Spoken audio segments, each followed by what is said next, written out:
Les thèmes principaux de ma recherche sont les maladies du cheveu ainsi que la biologie du cheveu, soit la croissance normale du cheveu. Nous analysons les deux au cours d'études sur des patients, mais aussi sur des cheveux humains en laboratoire de modèles.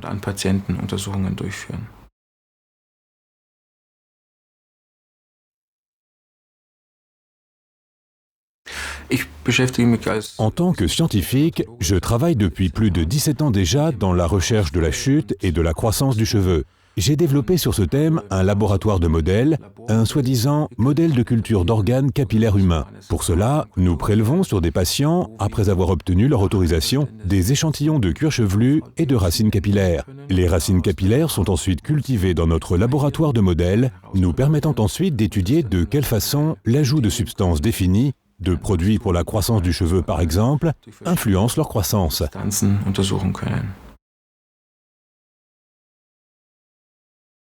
Le fait que nous perdions nos cheveux est un processus tout à fait normal. Les cheveux sont soumis à des cycles de croissance réguliers. Ces cycles comprennent aussi bien des cycles de croissance que des cycles de repos. Les cheveux tombent lors des phases de repos. On le remarque par exemple lors du coiffage ou du lavage des cheveux. Après la phase de repos, un nouveau cheveu pousse de la même racine. Une certaine chute de cheveux est donc tout à fait normale.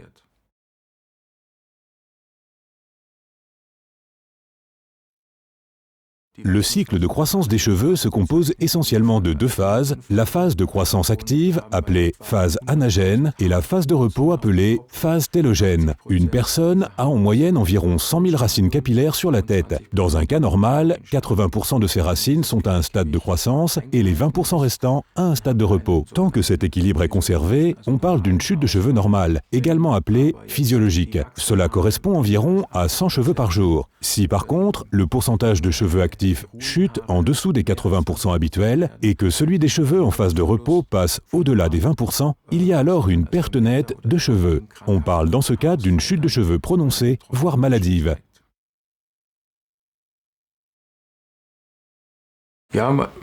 Il est possible de comparer le processus de croissance du cheveu à celui de l'oignon d'une plante. Tout comme chez la plante, le cheveu possède une racine de laquelle pousse la plante ou le cheveu. Cette croissance est interrompue à intervalles réguliers, pour la plante, par exemple en hiver. Ensuite, un nouveau cycle de croissance est déclenché. Dans le cas du cheveu, la racine capillaire se réveille et un nouveau cheveu est produit. Il pousse dans la longueur, devient visible sur le cuir chevelu, pour former enfin la chevelure ou la coiffure que l'on voit sur la tête.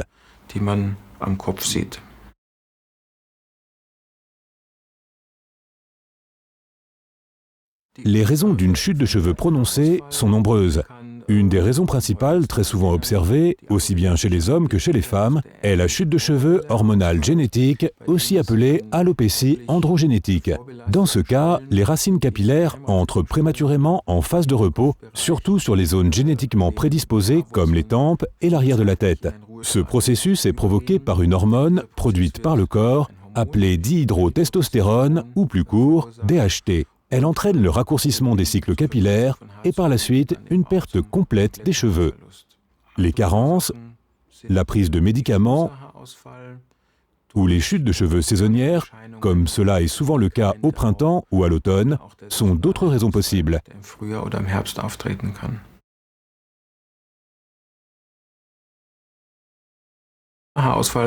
La chute de cheveux a également un rapport avec l'âge. Avec l'avancée de l'âge, les racines capillaires deviennent dans l'ensemble plus petites. Le moment où cela se produit est soit génétiquement programmé ou influencé par l'environnement. Cela peut commencer à une période de la vie plus ou moins tardive. Avec l'avancée de l'âge, les racines capillaires plus petites produisent des cheveux plus petits et plus fins, et la rapidité de croissance des cheveux s'en voit également réduite.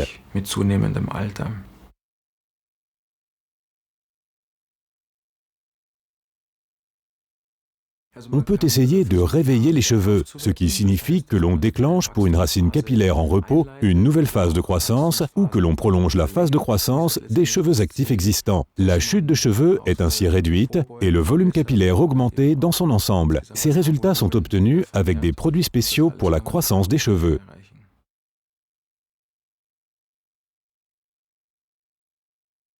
Les produits pour la croissance des cheveux fonctionnent de différentes manières. Ils favorisent la circulation sanguine du cuir chevelu et permettent ainsi que davantage de substances nutritives atteignent les racines. Ils permettent aussi de déposer de manière ciblée des substances nutritives et des substances actives supplémentaires dans le cuir chevelu qui influencent la croissance du cheveu.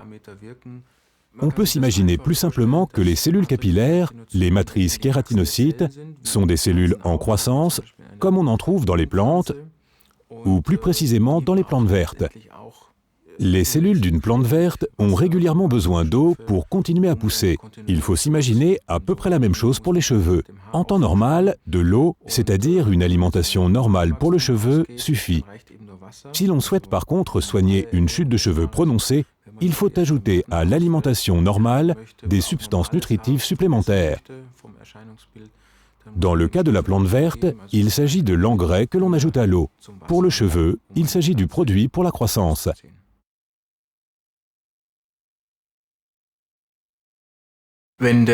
Si l'engrais manque, la situation initiale revient, ce qui veut dire que s'il y avait auparavant une chute prononcée, de nombreux cheveux recommenceront à tomber après l'arrêt du traitement.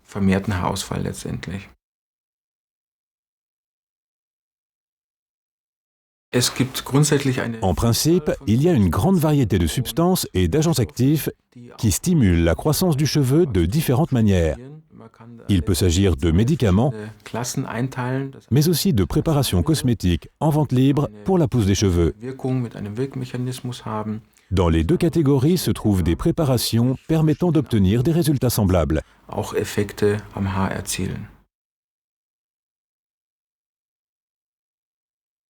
C'est exact. Il est possible de soigner une chute de cheveux avec succès grâce à des préparations cosmétiques adaptées, par exemple avec le PHT Elixir d'Airdreams.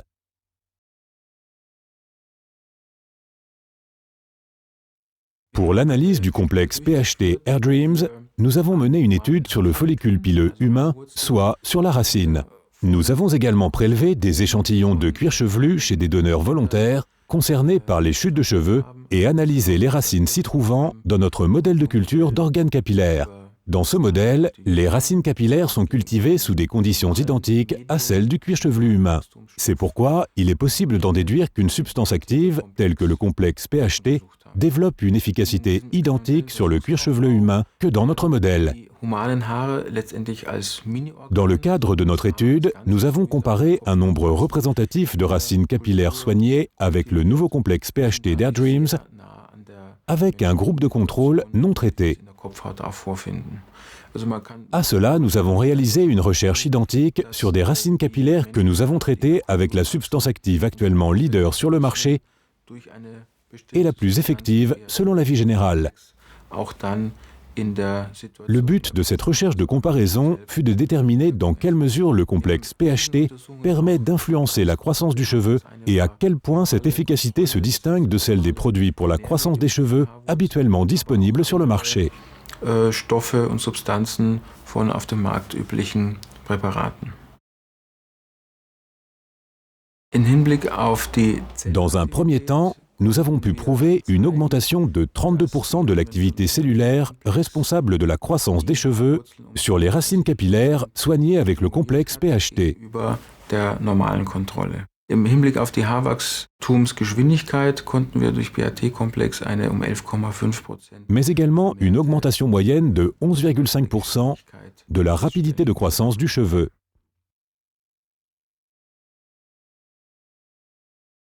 In Bezug auf die Anzahl der aktiven Haarwurzeln konnten wir zeigen, dass in den Sur les échantillons étudiés, la part de racines actives avait en moyenne chuté des 80% dans un cas normal à 61%.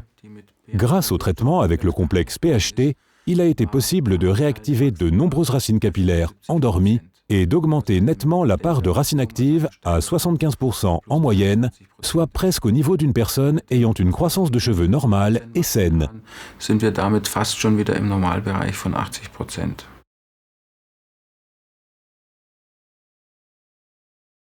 Avec l'apport du complexe PHT, le nombre de racines capillaires actives se situant en phase anagène a en moyenne augmenté de 23%.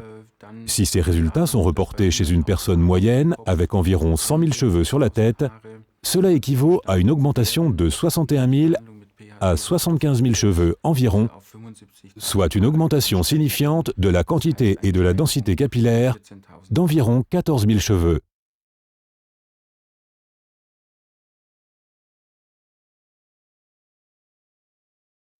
Jusqu'à ce que la densité supplémentaire soit nettement visible, la phase de croissance dure environ 3 mois.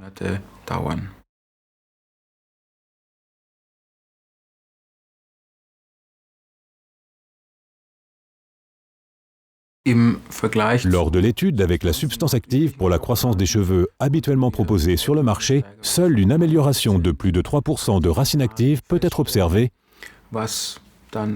ce qui équivaut chez une personne moyenne à une augmentation d'environ 2000 cheveux.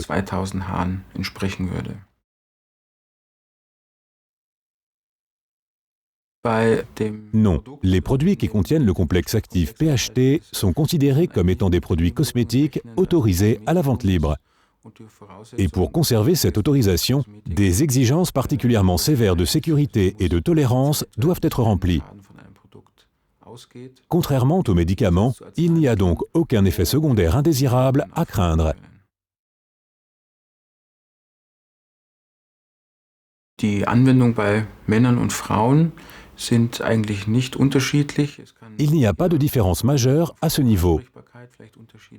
Le complexe PHT influence de manière générale des mécanismes de croissance qui se chargent au même titre de la croissance chez les hommes que chez les femmes. Il est donc autant efficace chez les hommes que chez les femmes. Der Haarbauzellen, die bei beiden Geschlechtern gleichermaßen für Haarwachstum sorgen. In Bezug auf den Beginn so einer Behandlung sollte man eigentlich empfehlen. Il est en principe conseillé de commencer le plus tôt possible avec un traitement adapté dès que les premiers signes d'une chute de cheveux prononcée deviennent visibles. Zu beginnen mit einer haarkosmetischen Behandlung zu starten.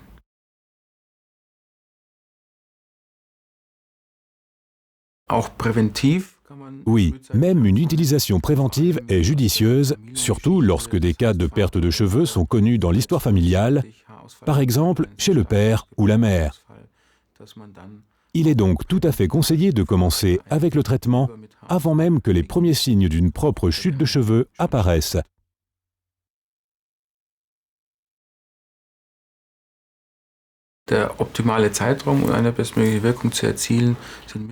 La période minimale nécessaire pour obtenir les premiers résultats visibles s'étend de 3 à 6 mois. L'idéal étant une utilisation sur une période de 1 an. Après 1 an, une efficacité optimale et poussée à son maximum est obtenue. Ensuite, il est conseillé de ne pas interrompre et de poursuivre absolument le traitement de manière continue, mais celle-ci peut être poursuivie et réduite à une dose d'entretien. Le dosage peut par exemple être réduit ou les intervalles entre les traitements plus importants. Le traitement d'entretien idéal est établi en fonction de chaque cas individuel. Pour certaines personnes, un faible dosage sur le long terme peut suffire. D'autres vont avoir régulièrement besoin de traitements intensifs supplémentaires pour conserver la densité capillaire obtenue.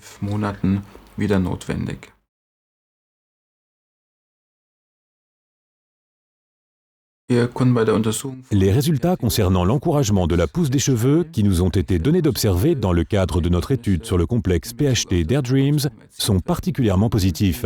Son efficacité est nettement supérieure à celle des préparations que l'on trouve habituellement sur le marché. Pour lutter efficacement contre la chute des cheveux, AirDreams Stop and Grow peut être recommandé aux hommes et aux femmes concernés en toute bonne conscience.